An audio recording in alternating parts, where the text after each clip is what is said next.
Only if, because it's really hard to say an individual makes a mistake as far as not sign the contract, sign the contract. In that contract, if Cleveland was not going to allow him that if he had a monster year to make significant incentives, because at that number, if he's a starting wide receiver, you should have an incentive package in there for an established player. So I don't know what the incentive package was.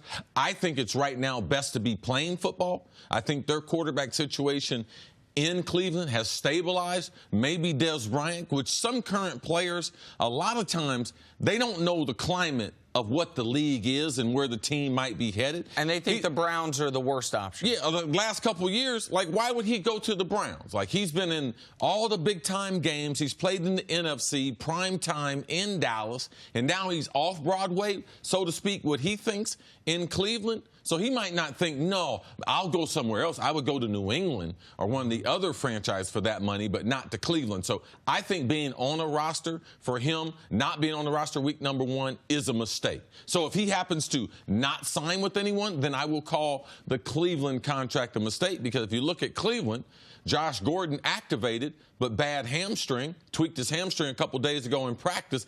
I believe that could have been a good fit for him to be able to to get his career back on the right path there with Hugh Jackson. The only way, to me, this will end up not being a mistake is if what Dez was waiting for, a wide receiver injury for a team that thinks they are contending, which happened this weekend. Marquise Lee, it looks like blows out his knee. It's a tough injury, and I know we'll talk about it later.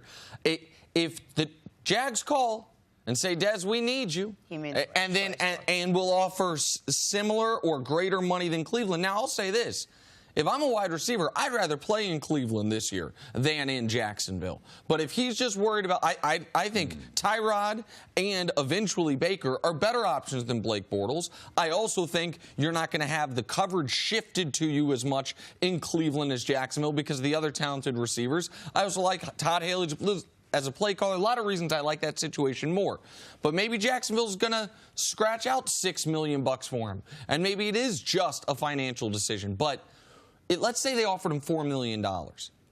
If you're risking 4 to gain potentially 2, so they offered me 4, maybe someone's offered me 6. Cleveland offered him 4. Yeah, if Cleveland offered him 4 and he said that's not enough, I'm waiting for a greater than $5 million a year offer. Man, I'm a gambler. I don't love laying 2 to 1 or laying 1 to 2, I should say, risking my full $4 million to hope to get $2 million more. Like, it feels risky to me. You know, if Jacksonville doesn't offer Dez Bryant a contract, then you really have a sense of what teams think about him. And you really understand what the Cowboys were thinking when they let him go, knowing what their situation was. It would be a statement, if Jacksonville, and it's a statement, teams like Cleveland. Baltimore offered him 7 multi-year, so that's basically, they were offering him $5 million. If you cut it up to a 1-year deal, because you got to take some money off of it, because it's only 1 year, they're offering him about $5 million.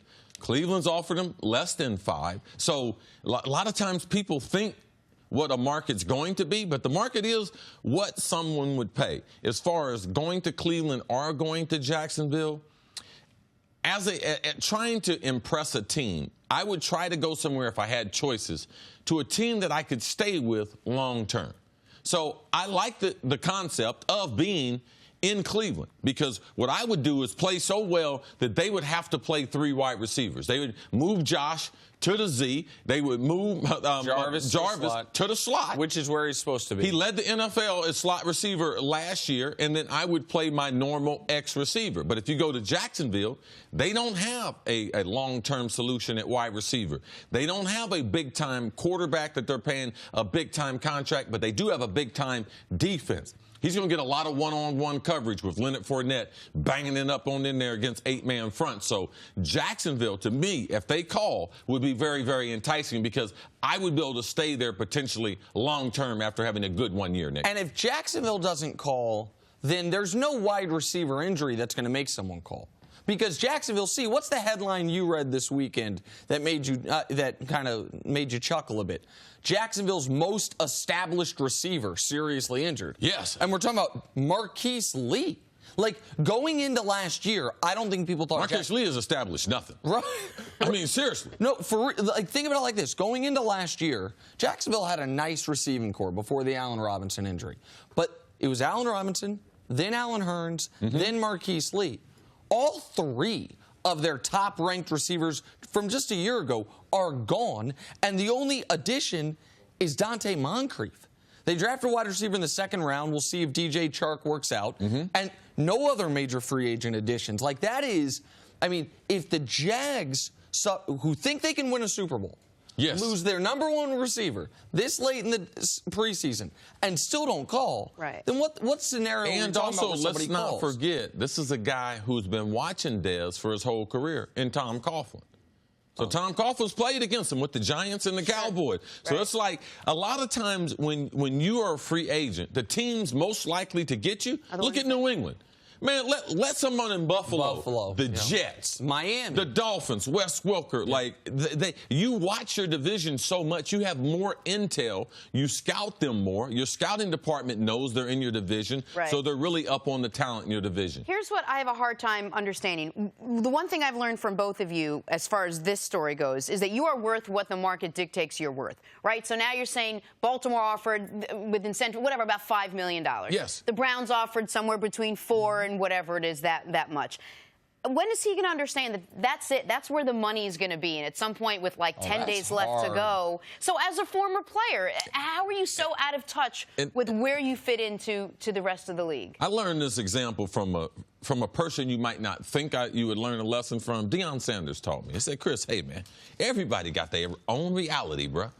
He said, people think I'm crazy, but my reality, it's real to me.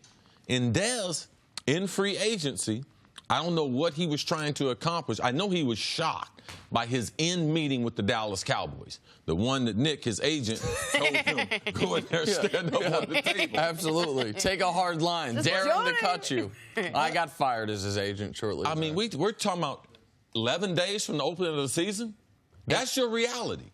Forget about what you think. It's 11 days from kicking the ball off to start the 99th season in the NFL, and you don't have a team. That should speak to him more than any contract or any money amount. And I understand the vast majority of our viewers weren't pro athletes, but I think they can all relate to this.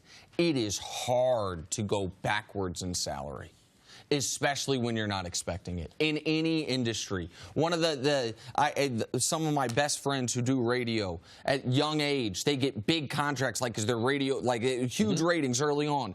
And then all of a sudden the ratings come back down to earth.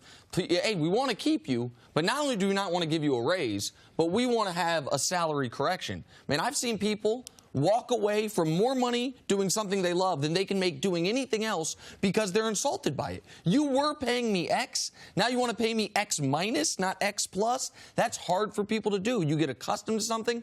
Dez already had to realize, man, $16 million a year is gone. But he went into it, I think, thinking, I'm going to get 8 to 10. That's why he walked away from Baltimore. Yes. Now he's here, and I'm not even getting 5. Man, that's tough to wrap your mind around. Yeah, and Blake Bortles potentially throwing to me. Right. That's worth hazard pay. Dez Bryant's running out of time, though.